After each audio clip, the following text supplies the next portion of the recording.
మీ ఘనమైన నామమునకు స్తోత్రములు ప్రభు. తమ్ముడు శ్రీను కుటుంబంలో నీవు చూపించిన ఈ పరిశుద్ధమైనటువంటి ఈ కార్యక్రమంలో సిలువను ధ్యానించుటకు, శ్రమను ధ్యానించుటకు ప్రభు ఈ కుటుంబాన్ని నాయన తండ్రి ఏర్పాటు చేసుకుని ప్రభు ఈ సన్నిధి కాంతిని వారి ఇంటికి ప్రవేశింపజేసినందుకు వందనాలు, స్తోత్రాలు. సంఘ ప్రార్థన, సేవకుని ప్రార్థన కుటుంబానికి మేలుకరంగాను, దీవెనకరంగాను, ఆశీర్వాదకరంగాను ఉంచమని వేడుకుంటున్నాను తండ్రి. ఇదిగో ప్రభు, నీ గ్రంథాన్ని తెరిచి ప్రభు నాయన నీ మాటలు చెప్పడానికి ఒక పాత్రగా నిలబడగా మీరే మాట్లాడి నాయన మా అందరికీ ఆత్మీయ ఆహారాన్ని మాకు దయచేయమని ప్రభువా, వినగలిగినటువంటి చెవులను, గ్రహించగలిగే మనస్సును అందరికీ దయచేయమని నీ యొక్క ప్రశస్తమైన నీ దక్షిణహస్త బలం మా అందరిపైన ఉంచమని యేసు ప్రభు వారి శ్రేష్టమైన నామంలో ప్రార్థిస్తూ వేడుకొనుచున్నాము పరమ తండ్రి, ఆమేన్. దేవునికి స్తోత్రం. ఈ రోజున ఇలా మన అందరం కూడా కూడుకోవడానికి, ఈ టైంలో ఇలా సకాలంలో మీ మధ్యనికి రావడానికి, ఒక కూడికను ఆల్రెడీ కంప్లీట్ చేసుకుని రావడానికి నేను ఎంత ప్రయాసపడితే మీ దగ్గరికి ఈ టైంలోకి వస్తాను. అందుకని నా గురించి కూడా ప్రత్యేకంగా ప్రార్థన చేయండి. కొంచెం తేడా వస్తే మొత్తం ఇక్కడ 9 అయిపోద్ది నేను వచ్చేసరికి. కాబట్టి అవన్నీ జరగకుండా చాలా జాగరూకతతో చాలా ఎన్నో విషయాలు త్యాగం చేస్తే తప్ప ఇక్కడికి మీ మధ్యకి నేను ఎలాగ రాలేకపోయాను అనమాట.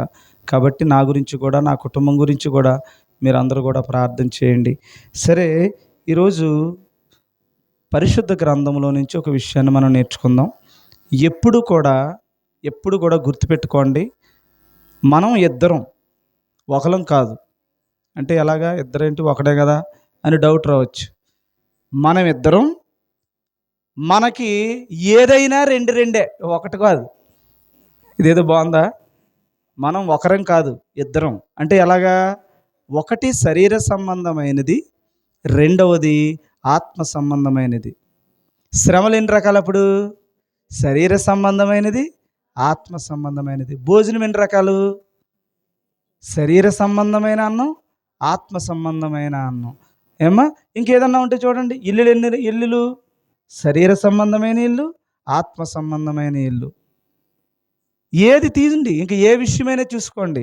చర్చ్ శరీర సంబంధమైన చర్చ్, ఆత్మ సంబంధమైన చర్చ్.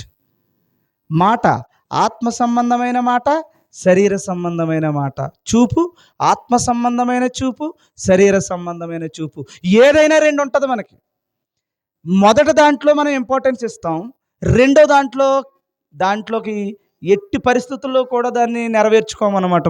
అక్కడే మనం రాంగ్ అవుతాం. దేవుడు ఏమి చెప్పాడంటే, ఆత్మ సంబంధమైన విషయాల్లో మనసు పెట్టండి, శరీర సంబంధమైనది ఆటోమేటిక్గా లాక్కొచ్చేద్దాం వెనకాల. నువ్వు ఊహించవు, అంత అద్భుతం జరుగుతుంది ఈ శరీర సంబంధమైన విషయాల్లో కూడా అంటున్నాడు. అప్పుడు సాతాను ఏం చేయాలి? ఇప్పుడు నిన్ను ఏదో ఒక రకంగా శరీర సంబంధమైన విషయాలకి నడిపించాలి. అప్పుడు సాతాను ఏం చేస్తాడు? నిన్ను ఇటు వెళ్ళాల్సిన ప్రయాణాన్ని ఇటు లాగుతాడు. దేవుడు ఏం చేస్తాడు? అటు వెళ్ళాల్సిన ప్రయాణాన్ని ఇటు లాగుతాడా? లాగడు. అదే విషయం ఇక్కడ. విషయం ఏంటంటే, దేవుడేమీ లాగడు, సాతాను మాత్రం లాగుతాడు. అందుకని ఎక్కువ మంది ఇటు బలం ఉంటుందన్నమాట, ఎక్కువ దీనికి వాలిపోతూ ఉంటారనమాట. మరి దేవుడు ఎందుకు లాగడు అంటే, దేవుడు భక్తి ప్రదర్శిస్తే తప్ప, ఒక వ్యక్తి భక్తిగా తన తీర్మానం చేసుకుంటే తప్ప, బాప్తిస్మము నాడున ఒక విషయములో నేను నిన్ను నమ్మి బాప్తిస్మం పొంది నేను రేపు అగ్ని నుంచి తప్పించుకుంటాను, నీవు చెప్పినట్టు నేను వింటాననే బుద్ధి నేర్చుకున్నవాడికి తప్ప ఇంకెవ్వడికి ఈ మార్గాన్ని ఆయనేమి తన ఆత్మ సహాయాన్ని చేయడు. సాతానైతే పిలవని పేరంటానికి వచ్చి మనందరినీ ఇవన్నీ నడిపిస్తాడనమాట. అందుకని తమ్ముడు కుటుంబాన్ని కానీ, ఇక్కడ ఉన్నటువంటి కుటుంబాన్ని కానీ, ఇటు వెళ్ళాల్సినటువంటి ప్రయాణాన్ని ఎటు మళ్ళించాలి? ఇప్పుడు ఆత్మ సంబంధమైనటువంటి కుటుంబంగా మార్చాలన్నమాట. అలా మార్చుటలో దీన్ని ఏమంటున్నాడంటే శోధన. ఏముంటుందమ్మా? శోధన, శ్రమ. ఈ శోధన. అందుకనే మనం బాప్తిస్మం తీసుకున్నప్పుడు ఒక మాట చెప్పారు మనకి. ఏంటా మాట అంటే, అగ్ని బాప్తిస్మము. అగ్ని అంటే ఏంటి? అగ్ని వంటి శ్రమలు. అగ్ని వంటి శ్రమలు అంటే ఎలాగుంటాయి? అవి నిన్ను అటు వెళ్లకుండా ఇటు లాగి ఇటు ఆశ కలిగిస్తూ ఉంటాయి అన్నమాట. అందుకని అటు వెళ్ళాల్సిన ప్రాణాన్ని ఇటు వెళ్ళాలి. మీరందరూ కూడా ఈ శరీరాన్ని బ్రతికించుకోవడం కోసం ఎన్ని పూటలు పెట్టారు ఈరోజు అన్నం? ఈరోజు ఈ శరీరాన్ని బ్రతికించటానికి ఎన్ని పూటలు పెట్టుంటారు? పొద్దున్నే టిఫిన్ చేసి ఉంటారు, మధ్యాహ్నం భోజనం చేసి ఉంటారు, రాత్రికి తినపోయినా మొత్తానికి పెందరగడ్డి తినేసి ఉంటారు. లేకపోతే తినలేదు, ఈ 4 రోజులంటే తినట్లేదు అనుకున్నాం, 2 పూటలు పెట్టావు కదా ఆల్రెడీ. మధ్యలో జంతికలు, పాకుండలు, ఈ మధ్యలో స్నాక్స్ ఐటమ్ ఉంటాయి, మళ్ళీని ఇవన్నీ ఉంటాయి కదా, ఇవన్నీ చేస్తారు. మధ్యలో మంచినీళ్ళు తాగుతూ ఉంటాం, మధ్యలో మజ్జిగ తాగుతూ ఉంటాం, మధ్యలో డ్రింక్స్ తాగుతూ ఉంటాం, మధ్యలో ఇంకా ఏది కాదు ఇంకా ఏది ఉంటే అది వేస్తూ ఉంటాం. ఇది శరీరాన్ని బ్రతికించడానికి ఇన్ని చేస్తున్నాం ఏర్పాట్లు. శరీరాన్ని పడుకోబెడతానికి ఒక మంచం, శరీరాన్ని పడుకోబెడతానికి ఒక ఇల్లు, శరీరాన్ని పడుకోబెడతానికి ఇన్ని ఏర్పాట్లు, శరీరాన్ని సంతోషపెట్టడానికి ఒక టీవీ, శరీరాన్ని సంతోషపెట్టడానికి ఏవేవో అన్నీ ఏర్పాటు చేసుకుని చక్కగా హ్యాపీగా ఉంది. కానీ దేవుడు ఆత్మకు మాత్రం ఎప్పుడు పెడుతున్నారు? ఈ మధ్యన అయితే రోజు ఒక పూట అన్నం దొరుకుతుంది. ఎన్ని రోజుల నుంచి ఒక పూట అన్నం దొరుకుతుంది. ఎప్పటి నుంచి దొరుకుతుందో? రోజుకు ఒక పూట. అప్పుడు వారానికి ఒక పూట. మంగళవారం వచ్చిన వాళ్ళకి మంగళవారం ఒక పూట దొరికేది, శుక్రవారం వచ్చిన వాళ్ళకి శుక్రవారం ఒక పూట, మొత్తానికి వారానికి 3 పూటలే. అసలు ఎవడన్నా బతుకుతాడండి? మంగళవారము, శుక్రవారము, ఆదివారం వచ్చినోడికే 3 పూటలు తిన్నాడు వారానికి. రోజుకు 3 పూటలు కాదు. శరీరానికేమో 3 పూటలు, రోజుకు 3 పూటలు. ఆత్మకేమో ఈ పెట్టిన 3 రోజులు వస్తే, అది కూడా వస్తే 3 పూటలు. అసలు ఆదివారం ఒక పూట తిన్నవాడికి ఇంకేం బతుకుద్దమ్మా ఆత్మ? పోనీ వచ్చినోడైనా భోంచేస్తాడా? అందరి ప్లేట్లు ఇంకా చూస్తూ ఉంటాడు. వచ్చినోడు కూడా భోంచేయడు. ఏ భోజనం? వాక్యం మీద దృష్టి పెట్టడనమాట. అప్పటికీ కూడా భౌతిక సంబంధమైన విషయాల కోసమే ఆలోచన చేస్తాడు. దానినే దేవుడు ఏమంటున్నాడంటే శోధిస్తాడు సాతాను అంటున్నాడు. ఆ శోధన ఏంటనేది మనం చూద్దాం. హెబ్రీయులకు రాసిన పత్రిక 4వ అధ్యాయం 5వ వచనం. హెబ్రీయులకు రాసిన పత్రిక 4వ అధ్యాయం 5వ వచనం. అలా చూడమ్మా, ఏమంటారు? ఇదియుగాక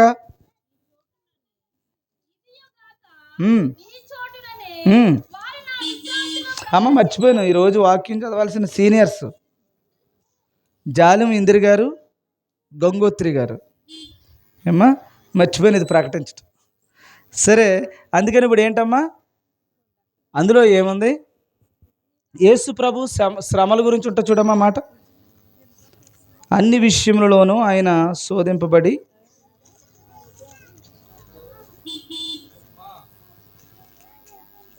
ఆ మాట చదవండి. చదవమ్మా. 15వ వచనం చదవమ్మా.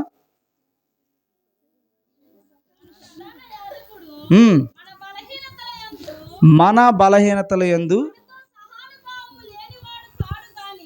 మనతో సమానమైన అనుభవాన్ని లేనివాడు కాదట. యేసు ప్రభు మనకు ఎలాంటి శోధనలు వచ్చాయో, మనకు ఎలాంటి శ్రమలు వచ్చాయో, మనం ఎలాగైతే శ్రమను అనుభవిస్తున్నామో, సాతాను ఏ విధంగా అయితే మనలను శోధిస్తున్నాడో అలాగా యేసు ప్రభును కూడా మనుష్య కుమారునిగా ఉన్నప్పుడు శోధించాడట.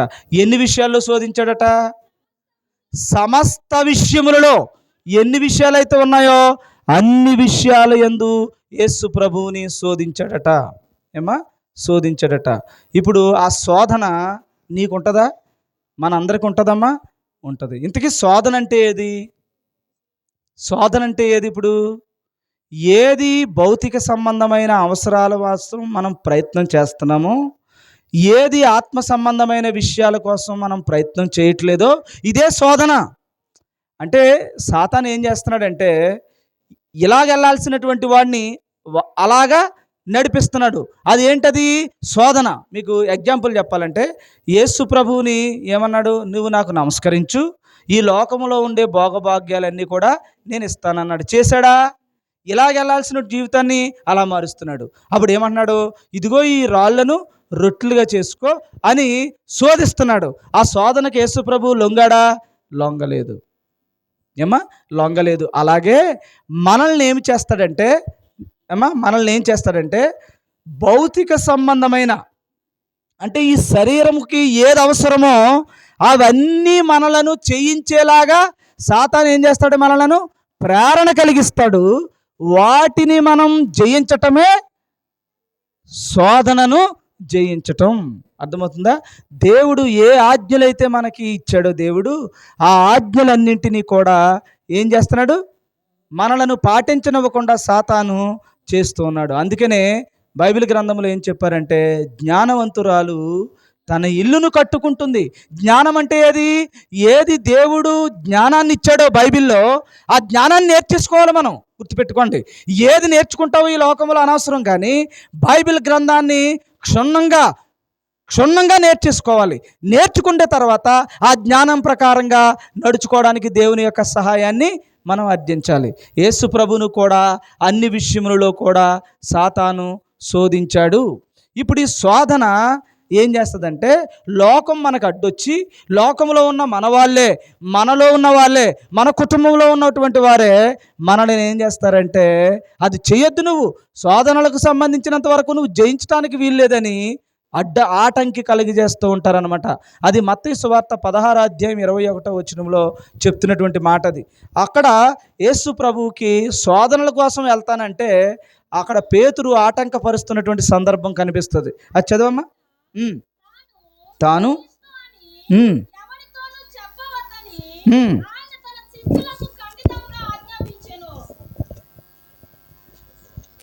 మత్తయి సువార్తమ్మ 16:21. యెరూషలేమునకు వెళ్ళి పెద్దల చేతను ఎవరి చేతనంట? పెద్దల చేతను, ప్రధాన యాజకుల చేతను, శాస్త్రుల చేతను అనేక హింసలు పొంది చంపబడి మూడవ దినమున లేచుట అగత్యమని యేసు తన శిష్యులకు తెలియజేస్తున్నాడు. ఏం చెప్తున్నాడమ్మా యేసు ప్రభు? అమ్మా, నేను శోధింపబడడానికి వెళ్తున్నాను, శ్రమలను జయించడానికి నేను వెళ్తున్నాను, యెరూషలేము వెళ్తున్నాను. అక్కడ పెద్దలు ఉంటారు, వారి ద్వారాను ప్రధాన యాజకుల ద్వారాను శాస్త్రుల ద్వారాను నేనేం చేయబడతానంటే హింసింపబడతాను.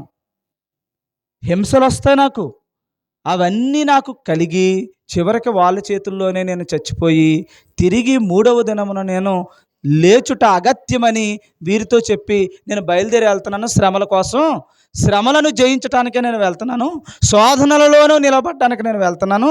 అది అలా చేస్తే తప్ప మూడవ దినమున నేను లేవడం అనేటువంటిది జరగదు అన్నాడు. ఇంతకీ ఏ మనిషికైనా శోధనలు వస్తే తప్ప, సిలువ ధ్యానం వస్తే తప్ప, శ్రమను జయిస్తే తప్ప ఏ వ్యక్తి అయినా సరే మూడవ అనగా పునరుత్థానాన్ని పొందుతాడా?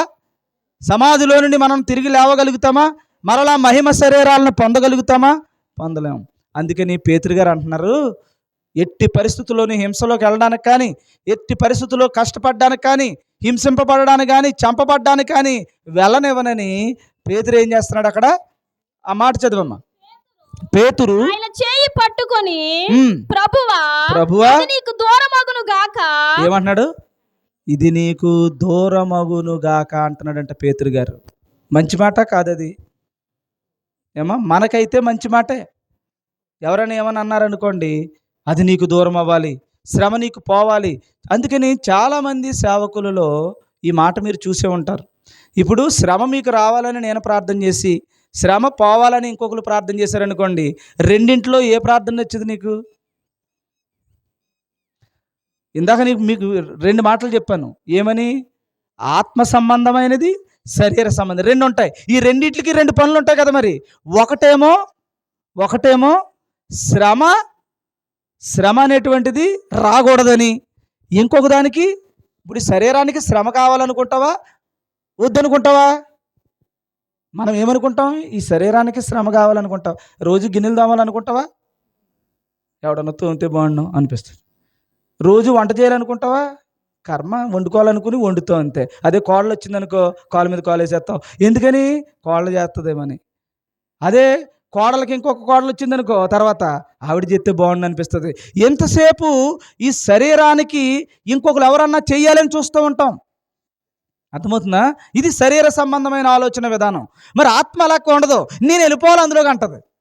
దేనికోసం? యేసుప్రభు అంటున్నాడు, నేను బయలుదేరి వెళ్తాను, వాళ్ళ చేత హింసలు పడడానికి, వాళ్ళ చేత మాటలు పడడానికి, వాళ్ళ చేత నేను అనరాని మాటలు పడడానికి నేను వాళ్ళ దగ్గరికి వెళ్తున్నాను, నన్ను దీవించండి అన్నట్టుగా మాట్లాడితే పేతురు గారు అన్నారు, నువ్వు వెళ్ళడానికి వీల్లేదు అంటున్నారు ఆయన. ఇంతకీ మంచోడా పేతురు, చెడ్డోడా? భౌతికంగా మంచోడే, ఆత్మీయంగా మాత్రం చెడ్డోడు. అప్పుడు యేసుప్రభు ఏమన్నాడు చూడండి. అయితే ఆయన పేతురు వైపు తిరిగి సాతానా, ఎవడంత సాతానా పాపం, సాతానమ్మా పేతురు ఎంత మాట అన్నాడు. నువ్వైతే ఏం చేద్దు? ఇప్పుడు నేను అన్నాను అనుకోండి సాతానా అని, ఎవరినన్నా అన్నాను అనుకోండి, ఏం చేస్తావు చెల్లి? నువ్వు ఏం చేస్తావు? వెంటనే కోపం వచ్చేది నీకే, ఇంక మాట్లాడవు.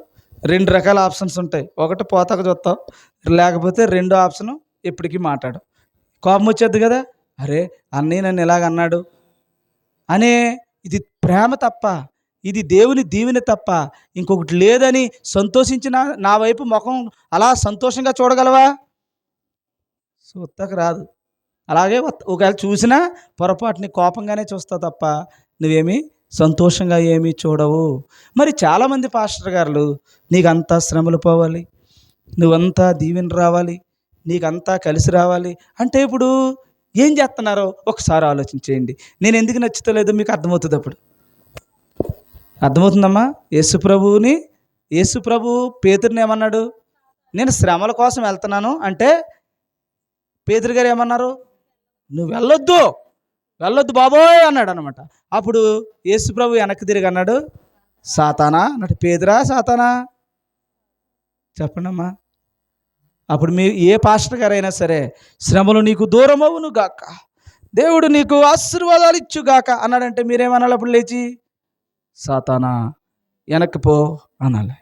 అనాలా? మీరు అనట్లేదు, చేయట్టేస్తున్నావు అక్కడ అమ్మా, పెట్టేస్తున్నాం.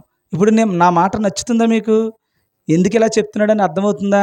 అంటే 2 రకాల మనుషులు ఉంటారు. ఒకటి శరీర సంబంధమైనటువంటి శ్రమను పోగొట్టే వాళ్ళు, ఇంకొకటి ఆత్మకు శ్రమను, ఆత్మకేమో శ్రమ కావాలి, శరీరానికేమో సుఖం కావాలి. ఏది కావాలి మీకు రెండిట్లోనని చెప్పండి?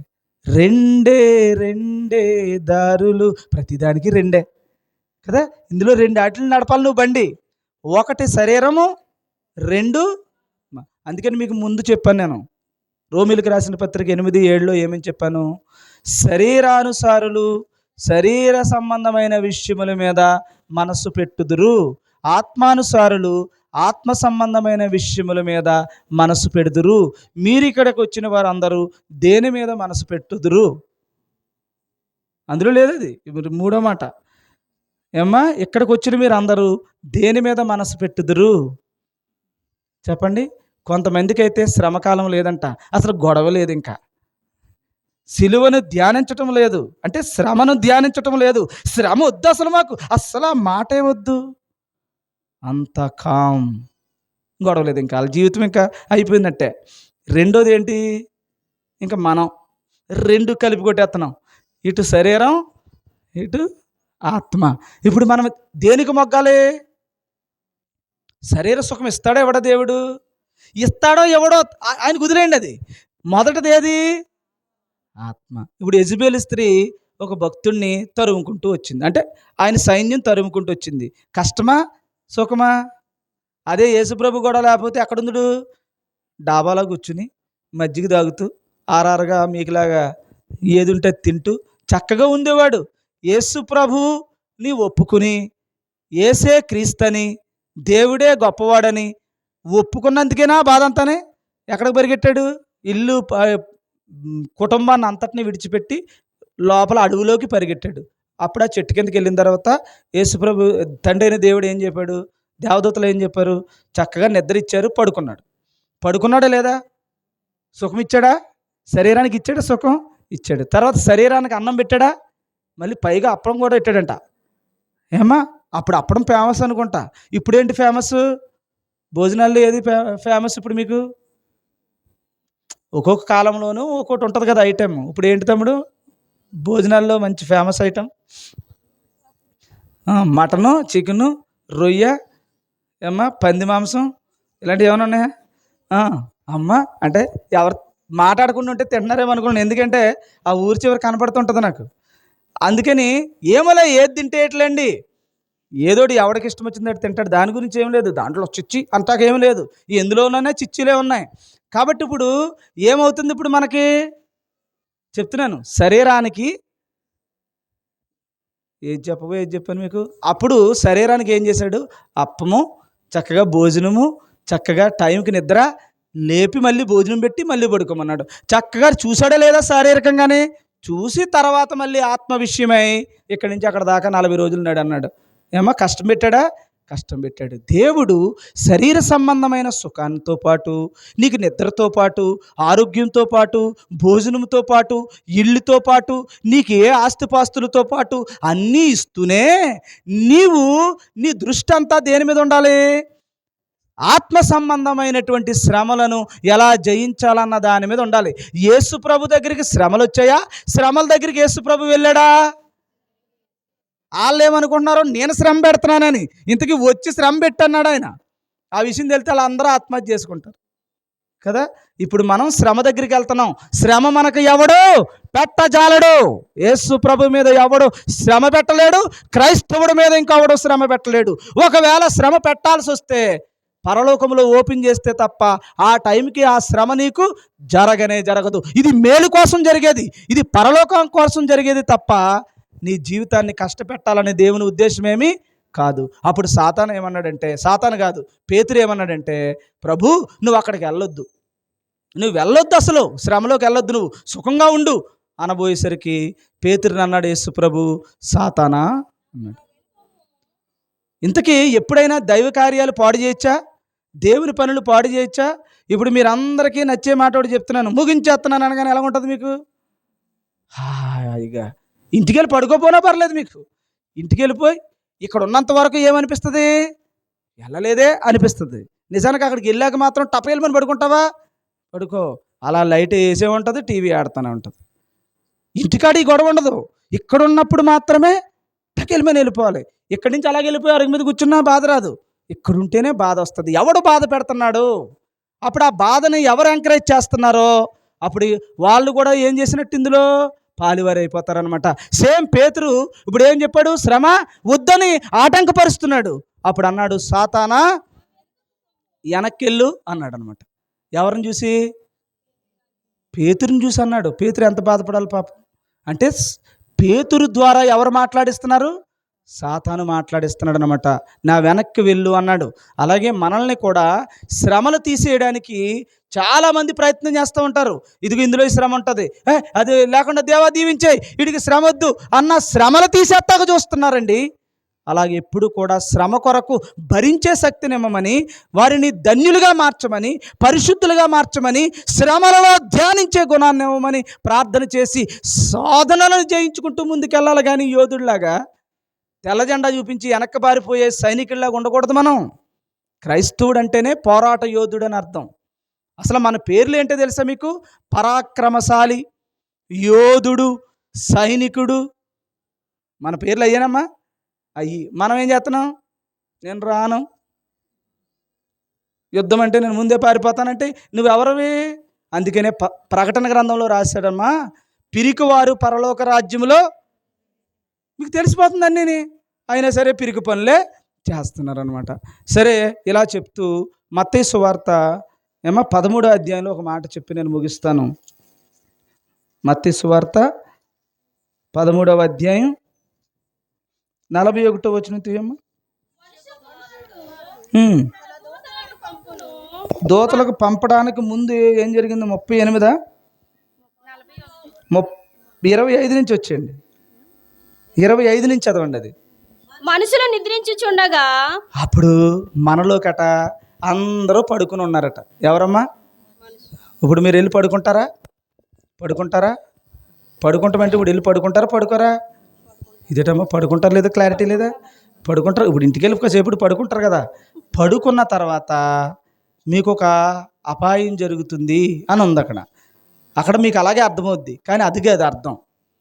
శరీర సంబంధమైన సుఖాల్లోకి వెళ్ళిన వాడు ఆత్మ సంబంధమైన విషయాలలో నిద్రపోయాడు అని అర్థం. ఎప్పుడైతే ఆత్మ సంబంధమైన విషయాల్లో నిద్రపోయావో, అంటే దాని విషయంలో నువ్వు పట్టించుకోలేదో, ఎంతసేపు శరీర సంబంధమైన వాక్యాన్ని చెప్తున్నాను, ఆత్మ సంబంధమైన విషయాల్లో మీకు ఏమైనట్టు నిద్రపోయారు అంటే అక్కడ నిద్రపోయారట. నిద్రపోయారంటే ఏంటి? అన్నం పెడతలేదు, దేవుని యొక్క వాక్యం చెప్తలేదు, ఆత్మ సంబంధమైన శ్రమలను మిమ్మల్ని ధ్యానించట్లేదు, ఆత్మ సంబంధమైన పరలోకానికి చేరే నిచ్చెన గురించి ఏమీ మాట్లాడలేదట. అలాంటి ఒక చేలో చెప్తున్నాడు అన్నమాట విషయం. చదవదు. మనుషులు నిద్రించుచుండగా ఆ, అతని శత్రువు వచ్చి ఎప్పుడైతే ఆత్మ విషయములలో నిద్రించి ఉన్నావో అప్పుడు శత్రువు అంటే ఎవరు? సాతాను వచ్చి గోధుమల మధ్యలో గురుగులు విత్తిపోయెను. ఏం చేశాడమ్మా? గురుగులు విత్తిపోయాడంట. ఆడికైతే అంత దరిద్రమో చూడండి. ఇప్పుడు ఎవడైనా ఏం చేయాలి? రైతు కష్టపడి ధాన్యం కొనుక్కుంటే ఆ ధాన్యం ఎలాగ ఉండాలమ్మా? డబ్బులు చెల్లిస్తున్నాడు కనుక ధాన్యములో మేలు రకం ఉండాలి. ఆ రైతుకి ఇచ్చేటువంటి ఆ ధాన్యములో గోధుమల్లో ఏం కలిపాడంట? గురుగులు కలిపాడట. ఈడేమో గోధుమలు అనుకుని జల్లేసాడంట. మరి జాగ్రత్తగా చూసుకోవాలి కదా, ఏది మంచి మాటో ఏది చెడు మాటో చూసుకోకపోతే ఎక్కడికి నువ్వు వెళ్తావో తెలియాలి కదా నీకు. అందుకని ఆ గురుగులు వేసాడట. గురుగులతో పాటు గోధుమలతో పాటు గురుగులు ఎప్పుడైతే ఉన్నాయో అలాగా అవి రెండు కలిపి పెద్ద అయ్యాయంట. పెద్ద అయిన తర్వాత చదువమ్మా. అప్పుడు దాసులు అతని యొద్దకు వచ్చి, అయ్యా నీవు నీ పొలములో మంచి విత్తనము విత్తితివి. అది నీ పొలములలో ఏమిత్తాడు? మంచి. నేను ఎప్పుడు కూడా నా పొలములో దేవుడు నాకు ఇచ్చిన ఈ వ్యవసాయములో, దేవుడు నాకు ఇచ్చినటువంటి ఈ గొర్రెలను మేపడంలో, లేకపోతే ఈ వ్యవసాయములో ఏ విత్తనాలు వేస్తున్నాను? నేను మంచియేనా వేస్తున్నాను, చెడ్డయా? మంచి అంటే ఇప్పుడు రెండిట్లోకి వచ్చేయండి. ఆత్మ సంబంధమైన విత్తనాలు వేస్తున్నాను, ఆత్మ సంబంధమైన శ్రమల గురించే చెప్తున్నాను. మీరు పరలోకానికి వెళ్ళడం గురించి చెప్తున్నానా? ఈ లోకంలో ఎలా బ్రతకడం అనే విషయం మీద చెప్తున్నానా? ఇది జై అది వచ్చేద్ది అంటున్నాను నేను. మొదట ఆయన నీతిని, ఆయన రాజ్యాన్ని వెతుకు, అప్పుడు నీకు ఇవన్నీ వస్తాయని చెప్తున్నాను. నేనేమీ రాంగ్లో లేను, మంచి విత్తనమే విత్తుతున్నాను సంఘంలో. కానీ నేను ఎవడో వచ్చి ఎక్కడో చోట నుంచి వచ్చి ఏదో మూల నుంచి వచ్చి, ఎందుకంటే నలుగురు 4 చోట్లకి వెళ్తున్నారు కనుక ఏ విత్తనం ఇస్తాడు? గురుగు వేసేసాడు. అందులో గురుగు ఎప్పుడైతే వేసేసాడో ఈ మంచి విత్తనంతో పాటు పక్కన ఏ విత్తనం ఉంది? ఇప్పుడు గురుగు కూడా మొలిసింది కదా. మొలిసిందన్న సంగతి అక్కడ ఉన్నటువంటి కొంతమంది ఆ యజమాని దగ్గరికి వచ్చి ఈ విషయాన్ని చెప్పారా లేదా? చెప్పారు. చెప్పమ్మా. నీవు నీ పొలములో మంచి విత్తనము విత్తితివి కదా. మంచి విత్తనాలు వేసావు కదా నువ్వు. అందులో గురుగులు ఎక్కడి నుండి వచ్చినవని అడిగిరి. గురుగులు ఎక్కడి నుంచి వచ్చాయి అని అడిగాడు.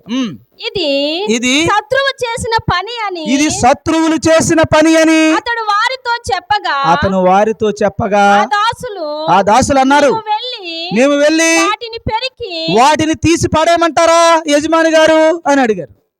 ఏమో నా మాట జాగ్రత్తగా వినండి, ముగించేస్తున్నాను. ఇప్పుడు సంఘాల్లో గురుగులు ఉంటాయా ఉండవా? మంచి ఉంటాయా ఉండవా? ఉంటాయంట. ఎవరాల్లో? ఇప్పుడు నేను మంచి విత్తనాలు విత్తుతున్నానమ్మా. ఎప్పటి నుంచి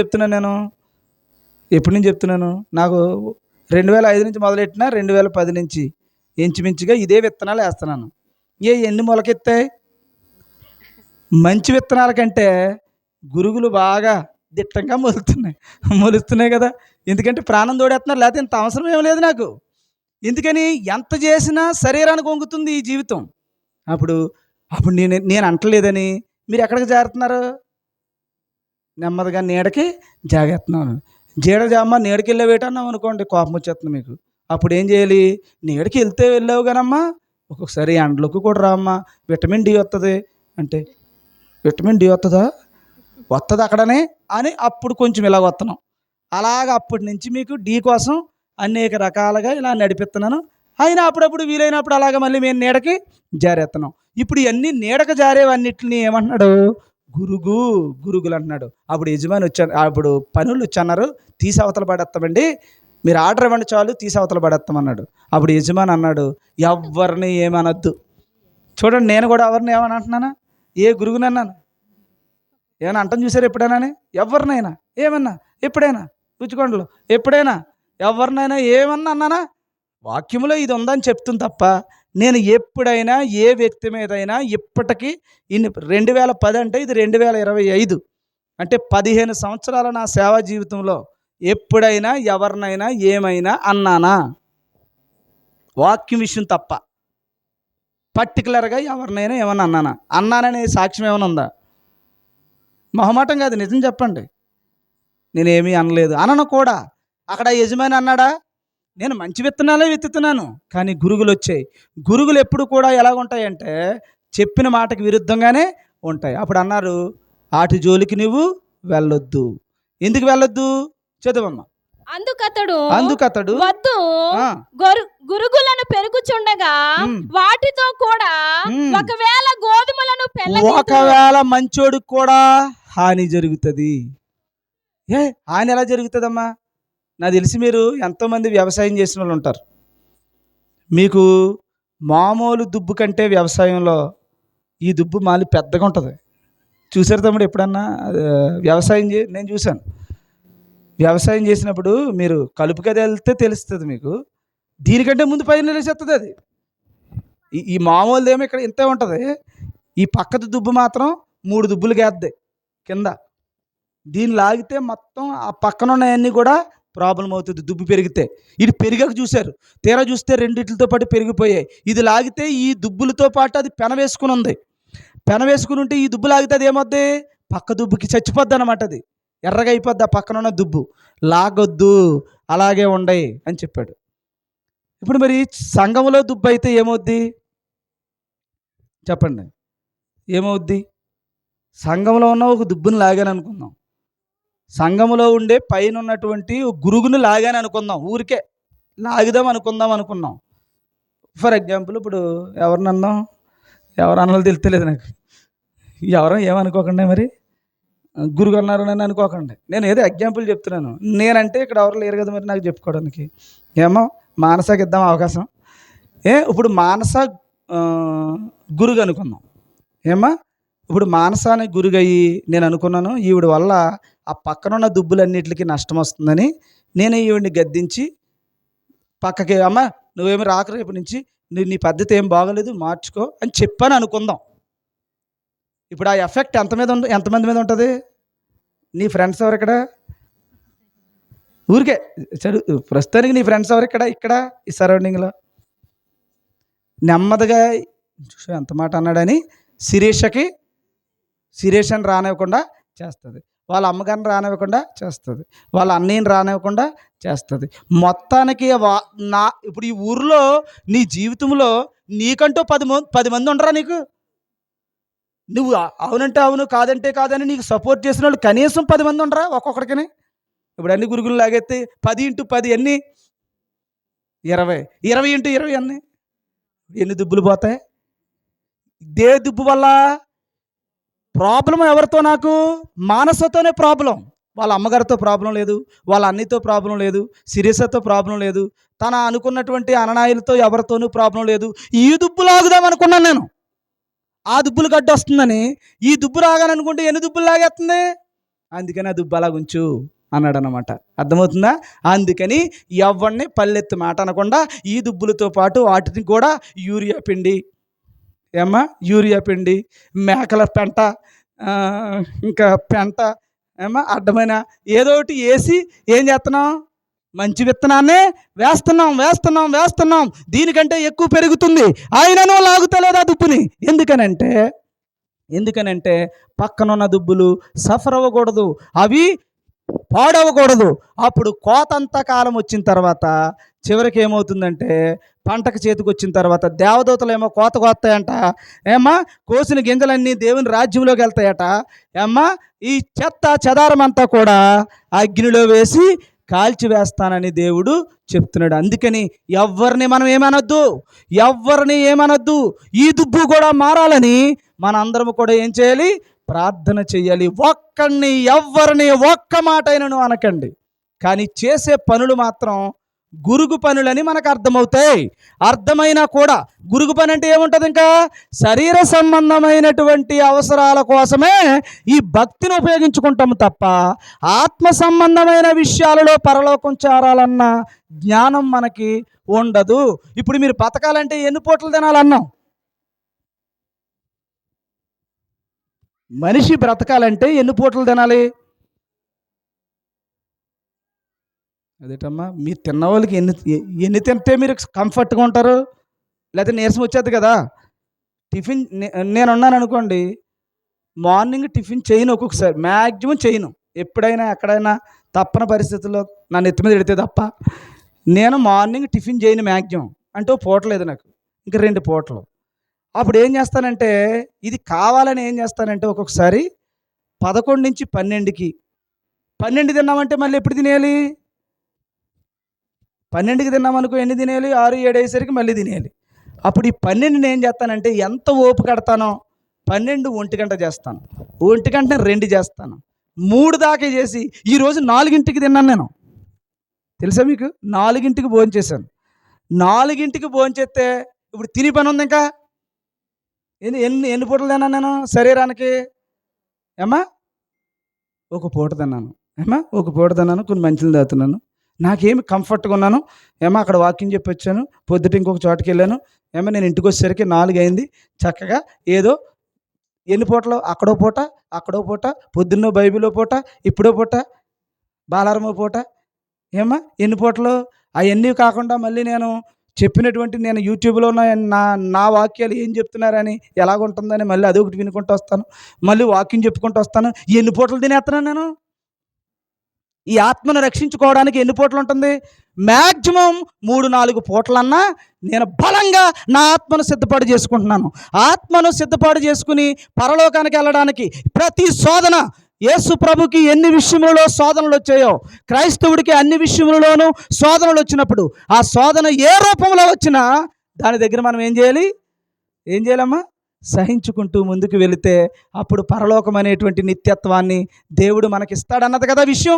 ఆత్మ బ్రతుకుంటుంది కదా, ఆత్మ మనకి ఉన్నతమైన స్థితిలోకి నడిపిస్తుంది కదా.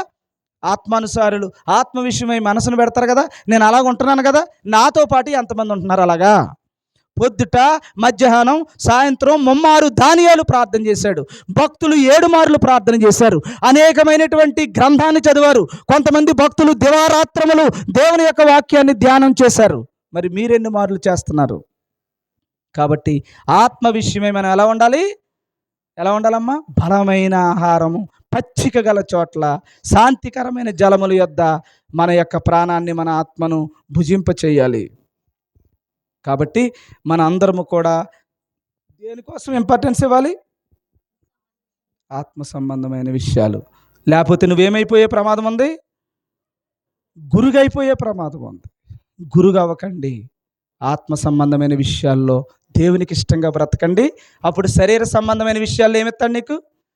ఏది కావాలంటే నీ అక్కరలేంటో, నీ అవసరతలేంటో నాకు తెలుసు. నాకు ఇచ్చి మీరు నన్ను శోధించిన ఎడల ఆకాశపు వాకండ నిప్పి పట్టజాలనని దీవెనలు మీకు నేను ఇస్తాను అన్నాడు దేవుడు. తప్పకుండా ఇక్కడ ఇల్లు ఉంటుంది, ఇక్కడ వాకులు ఉంటుంది, ఇక్కడ ఆస్తులు ఉంటాయి, ఇక్కడ ఐశ్వర్యం ఉంటుంది, ఆరోగ్యం ఉంటుంది, సమస్త వైభవం నీకు ఇస్తాడు దేవుడు. కానీ ఆత్మీయంగా నువ్వు బలపరచబడినప్పుడే, ఆత్మీయంగా నువ్వు నిద్రపోయిన వాడు అయితే గనుక, శారీరకంగా ఎంత బలమైన వాడు అయినా నీ ఆత్మ చచ్చిపోద్ది గనుక నరకములో, నిత్య నరకములోకి, మరణములోనికి నువ్వు వెళ్తావు. కాబట్టి ఆత్మీయంగా బలంగా ఉంటే శరీరంగాను కూడా దేవుడు నడిపిస్తాడు. సాతానైతే శారీరకంగా బలాన్ని ఇస్తాడు, ఆత్మీయంగా చంపేస్తాడు. కాబట్టి అలా గురుగులుగా బ్రతకకుండా నీతి కలిగినటువంటి ప్రవర్తనతో, సంతృప్తితో, ఆ వాక్యానుసారమైన ఆనందంతో మీరు బ్రతికి అనేకమైన ఆశీర్వాదాలకు నిలయంగా మీ ఇల్లు మారాలని. దేవదూతలు మీ ఇంటికి వస్తే ఎలా ఉంటుందమ్మా? ఏ ఇంటికి వస్తుంది? దేవుని దేవదూతలు ఎవరింటికి వస్తారు? ఏమ్మా, శరీరాన్ని 3 పూటల మేపులు ఇంటికి వస్తాయా? ఇంటికి రావు. వాళ్ళ ఇంటికి దెయ్యాలు వస్తాయి. ఇప్పుడు ఒక్కొక్కరి ఇంటికి ఒక్కొక్కరు వెళ్తారమ్మా. ఎవరెవరింటికి ఎవరు వెళ్తారు? సరే, చిన్న ఎగ్జాంపుల్ మూసేశాను, మీకు అర్థమవ్వలేని క్వశ్చన్ మార్కులు కనపడుతున్నాయని మళ్ళీ ఒకటి ఎత్తుకున్నాను అంతే. చెప్పండి, ఎవరింటికి వెళ్తారు? పంది బావా మీ ఇంటికి వస్తామంటావరా? మనం వెళ్తామా? చెప్పండి అమ్మా. అలా కూడా చెప్పరేటి? పోనీ మీ ఊర్లో ఏముంటాయి? మీ ఇంట్లో ఏమి ఉండవమ్మా? ఏటి ఉంటాయి కదా, గేదెలు బావలు మీ ఇంటికి వస్తాం మేము, నీ పేడకళ్ళలోనే మేము పడుకుంటామంటారా? ఎంత గేదెలు మేపులోనేనని పడుకునే టైంకి వాటి ప్లేస్ వెళ్ది, మన ప్లేస్ మంది. ఏమ్మా, ఇప్పుడు గేదెల దగ్గరికి ఎవరు వెళ్తారు? గేదెలు వెళ్తూ ఉంటాయి కొమ్ములతో అలాగేలాగా వాటితో ఆడుకుంటూ ఉంటాయి. వాళ్ళకి బాగుంటాయి, చక్కగా తోక వేసుకుని దోమలు వాటితో సంసారం సుఖంగా ఉంటుంది వాళ్ళది కదా. దోమలు స్మెల్ ఎక్కడుంటే అక్కడే పాస పోసుకుని, అమ్మ దేని మీద ఉంటే దాని మీదే పడుకుని, నువ్వు తీస్తే తీసినట్టు లేకపోతే అది అందులో పడుకున్నట్టు అలాగా చక్కగా అంతా పాంకుని హ్యాపీగా అందులో ఉంటాయి కదా. ఇప్పుడు వాళ్ళ ఇంటికి నువ్వు వెళ్తే ఉండగలవా అందులోని? అమ్మా ఉండగలవా? చెప్పండి అమ్మా. ఉండలేము. ఇప్పుడు తనకు వచ్చే ఫ్రెండ్స్ వాళ్ళు ఉంటారు. మరి మనిషికి ఎవరు వస్తారు? ఏమ్మా, మీ ఇంట్లో పెళ్ళి కుదిరిందని గేదెలు వస్తాయా? రావు. మీ ఇంట్లో పెళ్ళి కుదిరింది కదని కుక్కలు వస్తాయా? రావు. కుక్కలైనా ఎందుకు వస్తాయి? ఏదన్నా మెతికి ఉంటే తింటా పోతాయి అంతే. నీ దగ్గరికి ఏమీ నీకు శుభకార్యంలో పాలు పంచుకుని ఏమ్మా ముత్తైదుల్లా రావు కదా. ఏమి కుక్కలు రావు, పందులు రావు. ఈ లోక సంబంధమైనటువంటి ఎవరి క్యారెక్టర్లు వాళ్ళకి ఉంటాయి. నువ్వు శరీర సంబంధమైనటువంటి విషయాల్లో సుఖంగా బతుకుతుంటే నీ ఇంటికి దేవదూతలు ఎందుకు వస్తాయి? మనుష్య కుమారునికి తలవాల్చుటకైనను స్థలము లేదన్నాడు కదా దేవుడు. కాబట్టి మనం ఆత్మీయంగా బ్రతికితే మన ఇంటికి ఎవరు వస్తారో చుట్టాలు? మళ్ళీ చదివేయాల్సిందే. ఇంకా ఏమ్మా ప్రకటన గ్రంథం తీసేయాల్సిందే. అప్పుడు ఎవరైతే ఏమ్మా చక్కగా అలుక్కుని చక్కగా గృహప్రవేశం చేసి ఉన్న వాళ్ళ ఇంటికి ఎవరు వస్తారట? యేసు ప్రభు వచ్చి ఆ హృదయం దగ్గర నిలవబడి ఏం చేస్తాడట? టపామని తలుపులు కొడితే అప్పుడు డోరు తీస్తే నేను మీ ఇంట్లోకి వచ్చి మీతో పాటు నేను భోజనము చేస్తానన్నాడు. చప్పట్లు కొట్టి దేవుని నామాన్ని మహింపరచండి. ఆత్మ విషయములో బలంగా బ్రతకండి. వాక్యమును 3 పూట్ల చదవండి, ముమ్మారు ప్రార్థన చేయండి, దేవునికి ఇష్టంగా బ్రతకండి, ధన్యులవ్వండి. ఈ శరీర సంబంధమైన విషయాలు ఎంత తగ్గించుకుంటే అంత మంచిది. మితంగా బ్రతకండి. ఇందులో మాత్రం సమృద్ధిగా బ్రతకండి. అట్టి ధన్యత స్త్రీని కుటుంబానికి దేవుడు ఇవ్వాలని, వచ్చిన వారందరికీ దేవుడు ఇవ్వాలని, అట్టి ధన్యతను ప్రసాదింపచేయాలని, అలాంటి బలమైన సాక్షులుగా దేవుడు మన అందరినీ నిలవబెట్టాలని, రేపు ఈ భూమి ఆకాశము లేనప్పుడు ఉన్నతమైన స్థితిలో అందరూ నాశనములోకి వెళ్ళిపోతుంటే ఆ మహాదేవుని యొక్క ఆ ప్రశస్తమైనటువంటి స్థలములో ఉన్నతమైనటువంటి శిఖరాల మధ్య దేవునితో పాటు దేవుని బిడ్డలుగా ఉన్నతమైన స్థితిలో మరణము లేని వారిగా మనం ఉంటాం. అట్టి ధన్యత దేవుడు మన అందరికీ అనుగ్రహించునుగాక. ఆమేన్. ప్రార్థించుకుందాం. ప్రేమ కలిగిన తండ్రి, పరిశుద్ధుడా, నీ ఘనమైన నామమునకు స్తోత్రాలయ్యా. ప్రభు, ఈ శోధనలు, ఈ శ్రమలు, ఈ కష్టాలు అన్నింటి నుండి ప్రభు నాయనా మాకు జయాన్ని అనుగ్రహించండి. నాయనా మరణమును జయించినటువంటి వాడా, ప్రభువా శోధనలను జయించినటువంటి వాడా, సాతానును జయించినటువంటి వాడా, సాతానా వెనకకు పో అన్నవాడా, ఈ సృష్టిలో ప్రభు సాతాను శక్తులను తండ్రి నీ కాళ్ళ చేత చితక్కొట్టినటువంటి వాడా, అట్టి ధన్యత, అట్టి ఆత్మ సహాయం మాకు నువ్వు ప్రసాదించండి ప్రభు. ఇక్కడ ఉన్నటువంటి బిడ్డలందరినీ దీవించండి. ఏ కుటుంబాన్ని విడిచిపెట్టకండి నాయన, అందరినీ దీవించండి. ఒకవేళ ఒక గురుగులాగా ఉన్నప్పటికీ కూడా ఆ బిడ్డను నాయన, ఆ కుటుంబాన్ని ప్రభువ, వారి యొక్క తండ్రి బిడ్డలను ప్రభువ అందరినీ కూడా తండ్రి పవిత్రంగా కాపాడి వారిని కూడా చక్కటి గోధుమ గింజగా మార్చి ప్రభు ఉన్నతమైనటువంటి స్థితిలో నిలవబెట్టమని, నీ రాజ్యపు వైభవాన్ని అందరికీ ప్రసాదించమని వేడుకుంటున్నాను. తమ్ముడు శ్రీనును, తనకిచ్చినటువంటి బిడ్డను, తన భార్యను ప్రభు మీరు ఆశీర్వదించండి. వారి అమ్మగారిని, అలాగే చెల్లి అమ్మగారిని, వారి తల్లిదండ్రులను, ఇరుపక్షాల తల్లిదండ్రులను, వారి కుటుంబాన్ని, మరి ముఖ్యంగా చెల్లి మరియను ప్రభు తనకిచ్చినటువంటి బిడ్డలను, తమ్ముడు శేఖర్ను ప్రభు మీరు ఆశీర్వదించి దీవించమని వేడుకుంటున్నాను. ఇదిగో ప్రభు తండ్రి ఉన్నతంగా దీవించండి ప్రభు. శారీరకమైనటువంటి ఏ లోటు లేకుండా ఇవ్వండి. అన్నింటికంటే ప్రాముఖ్యంగా పరలోక సంబంధమైన, ఆత్మ సంబంధమైన విషయాలలో బలంగా ఉండడానికి కృప చూపించండి. ఎప్పుడైతే ఆత్మ సంబంధమైన విషయాలలో, వాక్యము విషయములో, ప్రార్థన విషయములో ప్రభు ఉన్నతమైన స్థితిలో ఉన్నాడో ప్రభువా, నీ దీవెనలతో ప్రభు, నీ దేవదూతలు ప్రభు కుటుంబంలోనికి ప్రవేశిస్తాయి. ఎప్పుడైతే నీ దేవదూతలు ఇంట్లో ఉన్నాయో దెయ్యములకు దెయ్యములు పారిపోయి ప్రభువా కుటుంబం అంతా సమృద్ధితో, సమాధానముతో నాయన ఉన్నతమైన స్థితిలో ఉంటుంది ప్రభువా. అట్టి ధన్యత ఈ కుటుంబానికి దయచేయమని, ఇక్కడికి వచ్చిన బిడ్డలకు దయచేయమని ప్రభువా నాయన ఈ శ్రమకాల ధ్యాన కూటములలో శ్రమను ధ్యానించటం నేర్చుకుని ప్రభు అట్టి శ్రమలలో అందరినీ నడిపించమని యేసు ప్రభు వారి శ్రేష్టమైన పరిశుద్ధమైన నామములో ప్రార్థిస్తూ వేడుకొనుచున్నాము పరమ తండ్రి. ఆమేన్, ఆమేన్.